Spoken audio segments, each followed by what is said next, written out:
those of you that don't know, my name is Christian, and the guest speaker is the pastor of Spirit of Love, and she's my mother.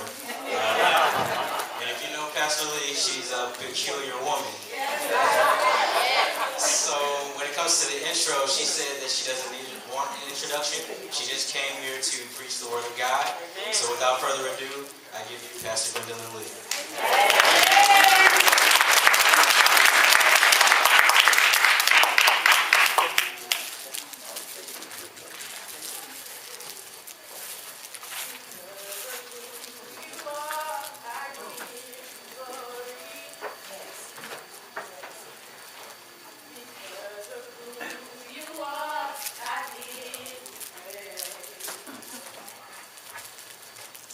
Because of who you are, I will lift my voice and say, Lord, I worship you because of who you are. Amen. Amen. Because of who you are, I give you glory. Because of who you are, I give you praise. Because of who you are, I will lift my voice and say, Lord, I worship you. Because of who you are, Lord, I worship you. Because of who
Thank you so much. Where's Shania? Ooh, I should have. She just told me she was going to dance to something about love. I should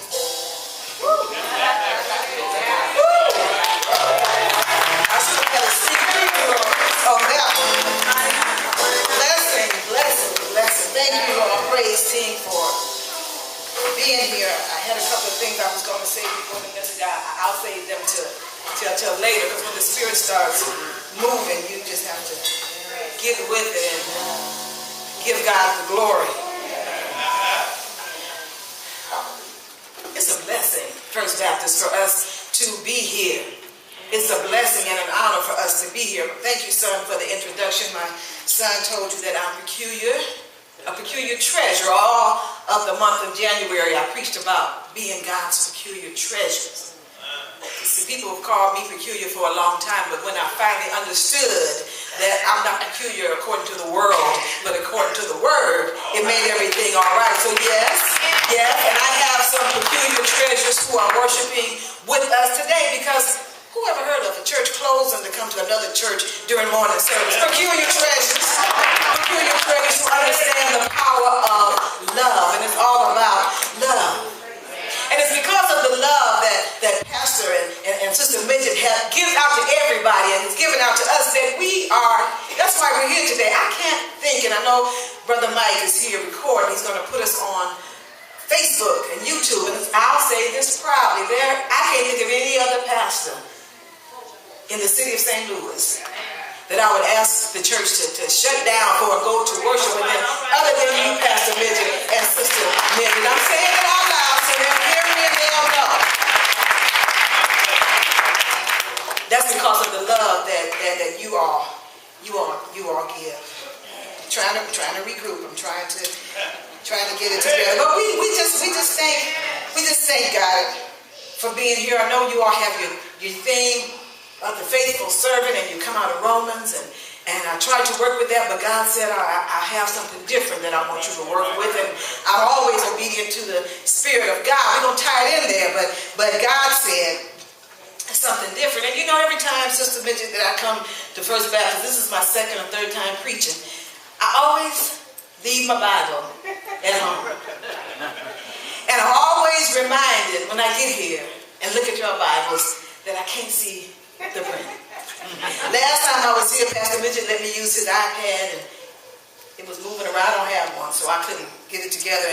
And this morning, our assistant pastor, Reverend Jeffrey, let me use his Bible, and I wrote down the scripture that I'm going to use for the message. And so if you're able to stand for the reading of God's Word, the message is coming from the 37th number of Psalm 37, verses 23 and 24. Psalm 37.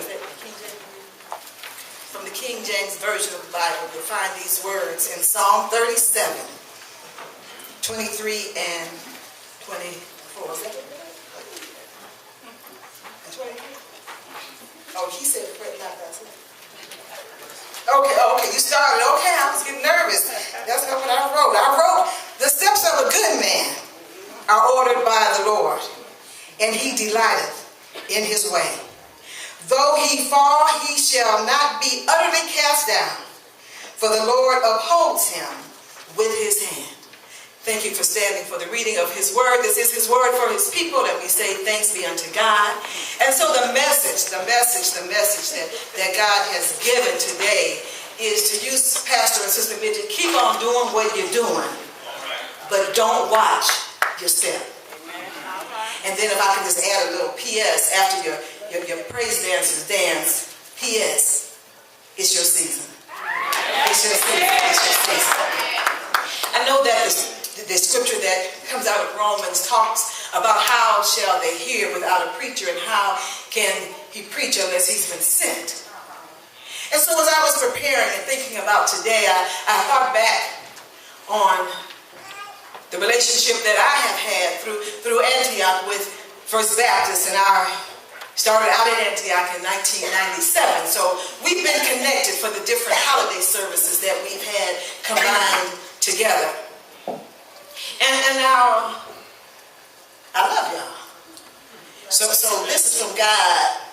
Don't shoot the messenger. This is from God to you. So let me just say First Baptist. You know, 12 years ago, can I just say, y'all were a little lukewarm. Now, I'm not saying y'all cold, but I'm telling you, you weren't hot. And you were just a little lukewarm. You know, you all existed, you all fellowship, but you were a little lukewarm. And I guess, I know the Lord said that I need to send somebody to them to give them what I want them to have. That's why this scripture is so powerful, because you could have got a preacher from anywhere. But how can they really preach unless they have been sent? And so the Lord sent Pastor and Mrs. Midget to you all. How do I know? Because there was a shift in the atmosphere. You all went from lukewarm to hot. I started having the deacons, the men had a sleepover at the pastor's house. Didn't y'all do that once? Didn't y'all go to the pastor's house, had a little retreat, little sleepover there? You started having the dinner theater. You start having the young people start doing things and hay rides and all kind of things were going on. You had a gospel smooth jazz night. Y'all went from lukewarm to people were talking about you all over. Y'all go to First Baptist, those people over there are hot with the Holy Spirit doing what God has called them to do. And how could you have done it without a preacher? And how could he have preached unless he had been sent? Amen. That's for y'all. Now this is for our honorees. So you've preached and you've taught and you've loved. And Pastor and Sister Midget, I don't know when we jailed. But that's the beauty of it. I can't write down the exact date that we connected. I can't write down the exact date that I fell in love with you both. But I just thank God that it happened. I thank God that it happened, because you all are true blessings. You all are true representatives of who Jesus really is. Preachers preach. Sermons are preached, and somebody said preach a sermon every day and use words only when necessary. And without even opening your mouths, you preach constantly. You preach the gospel. What is the gospel? The good news of Jesus. I know there are some young people in this church who have been blessed by Team Midget, because they are a team. Amen. I know there are some young adults who have been blessed by Team Midget. I know there are some seasoned saints who have been blessed by Team Midget. And not just on Sunday mornings, but through the week when other pastors would be tired from working hard all day long, when other first ladies would say, I'm not driving all the way back down in the city. But these two Team Midgets said, there's a work that we have to do. There are some people who we love, and so we've got to get up and get out and do what God has called us to do. So keep on doing. Keep on doing what you're doing. And there are humble people. You all are very humble people, because I know, and some of you heard me say this before, my father pastored 53 years in a missionary Baptist church. So I know missionary Baptist church folk. 53 years he pastored, which meant 53 years my mother was a first lady.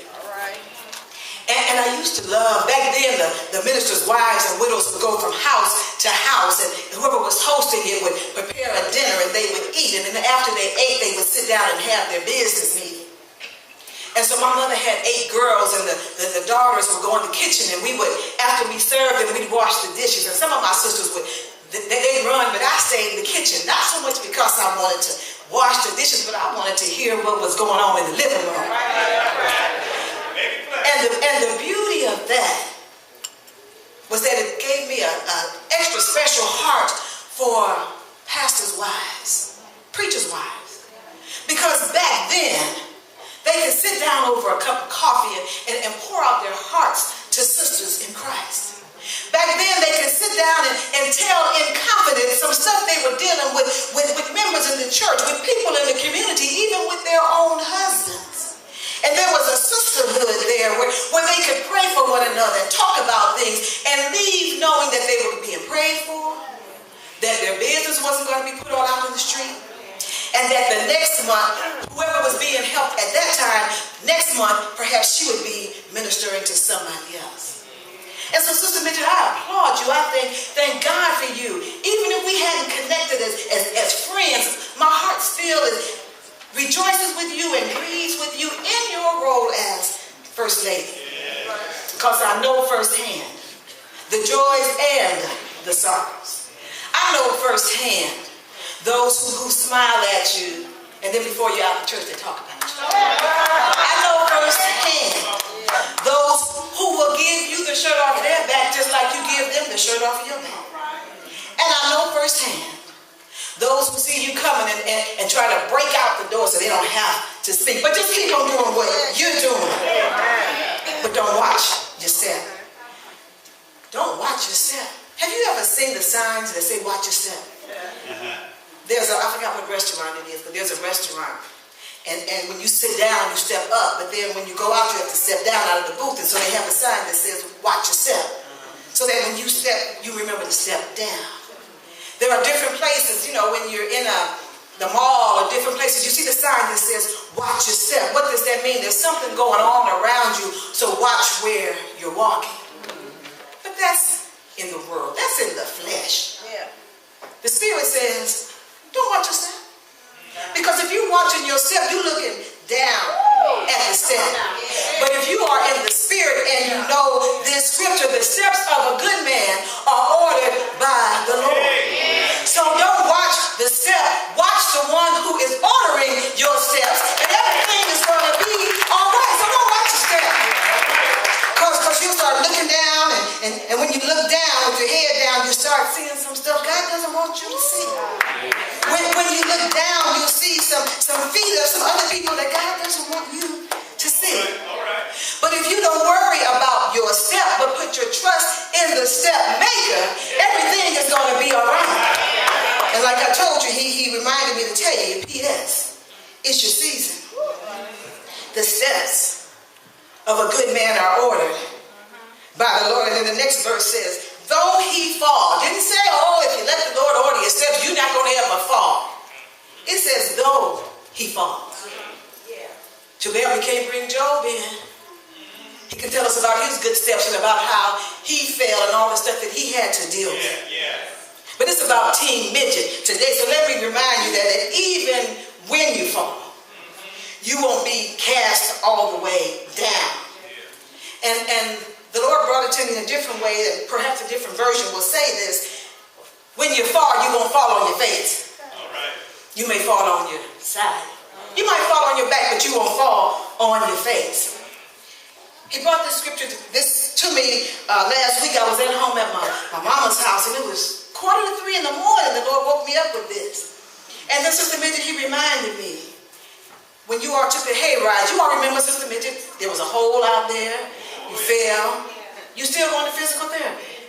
Now, what you don't know, some of you who don't go to Spirit of Love, is that a few weeks ago, I was at a nursing home doing what I do to the glory of God, and I fell and dislocated my shoulder.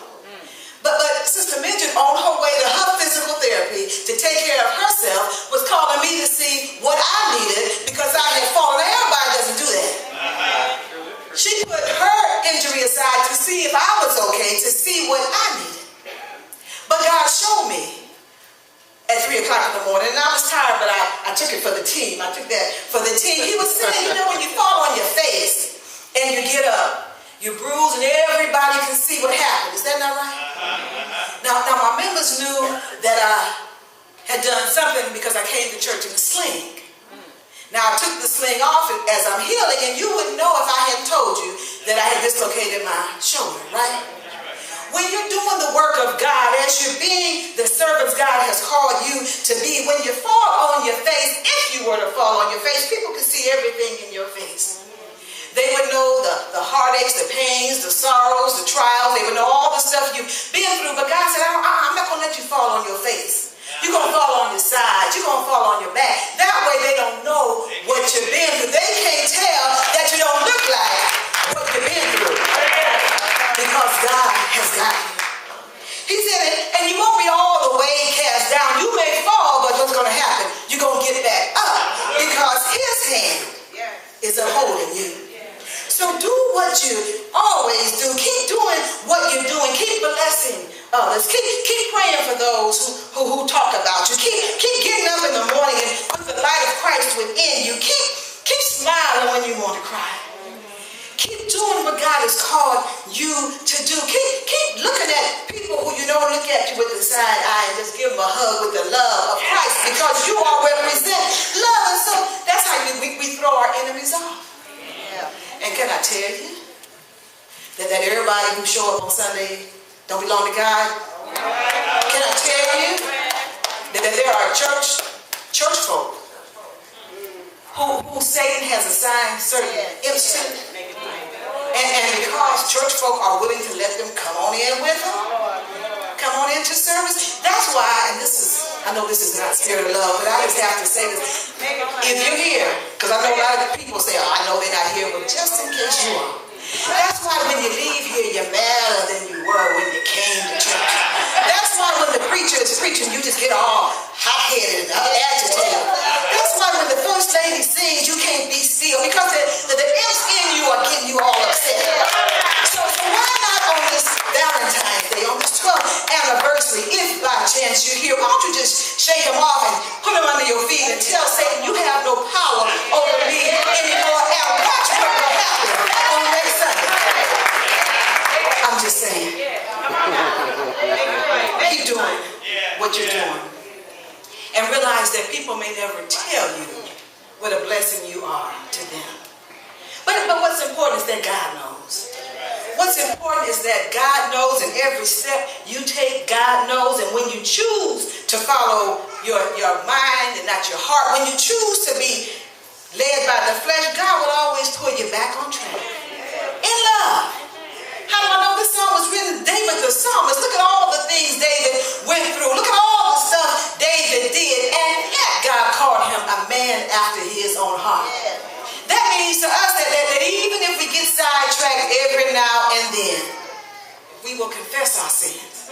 He's faithful and just to forgive us of our sins, cleanse us from all unrighteousness, and then he'll order our steps all the more. God sent you here for a reason. God sent you here for a season. God sent you here for a purpose. I heard who did the welcome? You did the welcome. 12 years, Sister Sharon. Completeness. 12 years, a long time. I wonder what I would have gotten for Valentine's Day if I had stayed married 12 years. I'm just saying. That's a long time. That's a long time. And when you're dealing with the body of Christ, with people with different attitudes and different personalities and different medications that they take and don't take, that's a lot of stuff to deal with. But when you are a man after God's own heart, your steps are ordered by him. And he gives you special spiritual radar.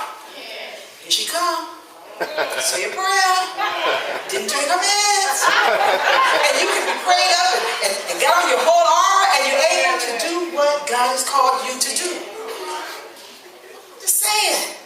The steps of a good man are ordered by the Lord. The steps of a good man and woman are ordered by the Lord. And I have found out in my life, you can't love the pastor but you shouldn't love the pastor without loving the wife.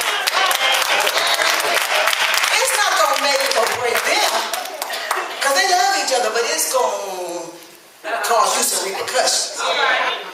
And I look at Sister Midget, I was looking on your Facebook page this morning. Now, we talked last night. And I had said, okay, go to bed. And she said, okay, I'm putting a few things in the car. And then I look on Facebook, but 3 or 4 o'clock in the morning, you making Valentine's gifts for your boyfriend. Ain't that sweet? Love. It goes not just here, but in the home as well. And they are showing you by their example, by their lives, how your life should be. And I believe there's no couple that has ever been counseled who has said, under this couple, if you really watch them, if you really listen to them, your marriage will be exactly what God has called it to be. If you look at the example that God has placed before you. Now, I don't know who it's for because it just dropped right down, but you better take it and run with it. The steps of a good man and woman are ordered by the Lord. That's the whole message. I mean, that's it. It's all about love. It's all about doing what God has called us to do. A faithful servant who was sent to preach so you all could be the church God has called you to be. And do you know that let's say they go on a vacation for a couple of months. Because of what they have taught you, the church shouldn't shut down for a couple of months. You ought to keep doing what you're supposed to do. Because of the example that has been set. The steps of a good man are ordered by the Lord. Keep doing what you're doing.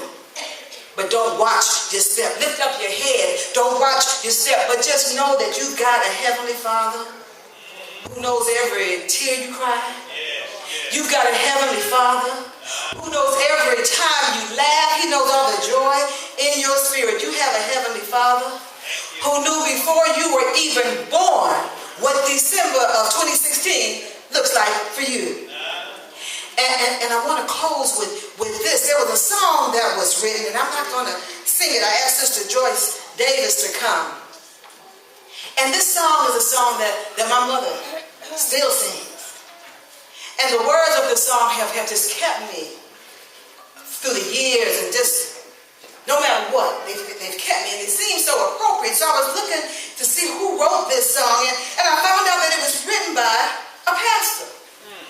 He only lived 50 years, but he was a pastor, and he pastored a couple of churches. But one of the churches he pastored was First Baptist Church in Fort Myers, Florida.